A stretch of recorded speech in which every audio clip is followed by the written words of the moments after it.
Joining us now, attorney and former New York City homicide prosecutor Elliot Felig. Thank you so much for joining us this morning. Great to be with you. So how did Zimmerman do? You know, overall, Heather, he did pretty well.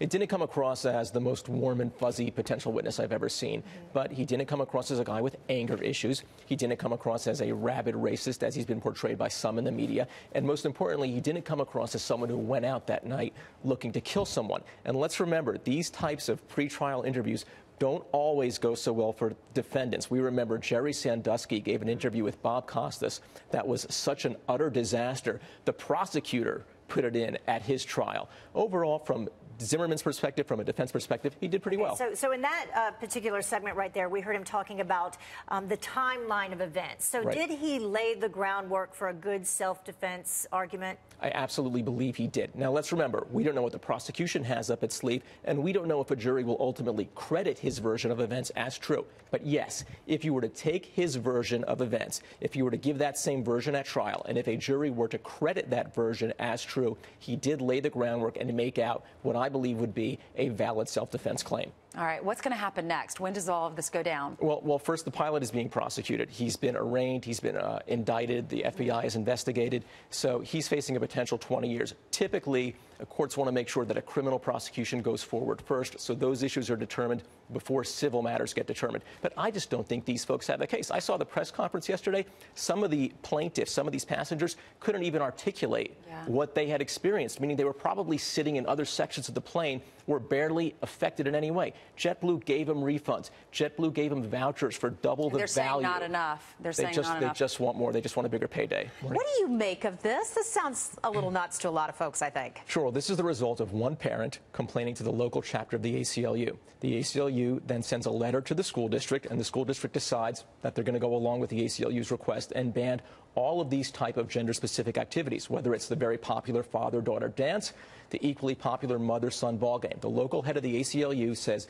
these traditions belong in the 1950s, and that any sort of activities that assume that boys want to play baseball or assume that girls want to go to dances are outdated, have to be scrapped. So the federal law governing gender discrimination in the educational setting is Title IX, and Title IX does indeed, as you say, have an exemption for some types of gender distinctions. That's why it's okay to have the Boy Scouts, provided you also have the Girl Scouts. That's why it's okay to have fraternities at public universities, provided you also have sororities.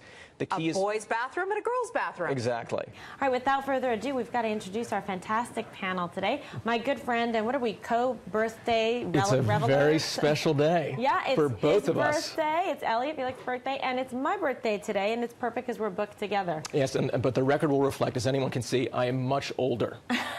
Quite obvious. That's why I booked him, right? Okay, he has the perfect answer to everything. I'm actually going to agree with my friend Crystal for the most part. I mean, incumbent presidents generally get reelected. They get reelected unless the economy's in the tank. So it's a valid point. I mean, the third year tends to be crucial. If you look at the last few presidents to seek reelection, George Herbert Walker Bush started out in 1991, the third year of his presidency, with sky-high poll numbers. We had just won the Gulf War. But then as the economy worsened, his numbers went down, down, down, down, down, and he was actually obviously defeated. He only got 38% for re-election. And that 38%, as is often the case, it matched his approval rating. If President Obama's approval rating is in the high 40s, if he can get over the 50% mark, yeah, he's in pretty good shape. And Crystal's right, the Republican candidates who have dipped their toes in, all of them come with some pretty significant baggage.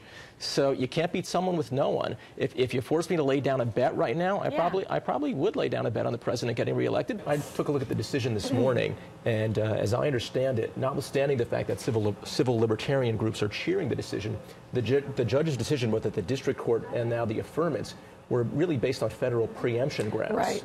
Not on civil liberties grounds. Not on civil liberties. But that really speaks to the issue of how this law came to exist, because the reason voters, I think, wanted a law like this was because, notwithstanding that the feds have the authority to do this, they aren't enforcing these laws. I don't think there's any question these laws are going to proliferate, because the voters in Arizona, the outrage that led to this law is shared by voters, especially in other border states. The feds aren't acting, and so you're going to see it. And also politically, Jan Brewer, the governor, she got reelected on this law.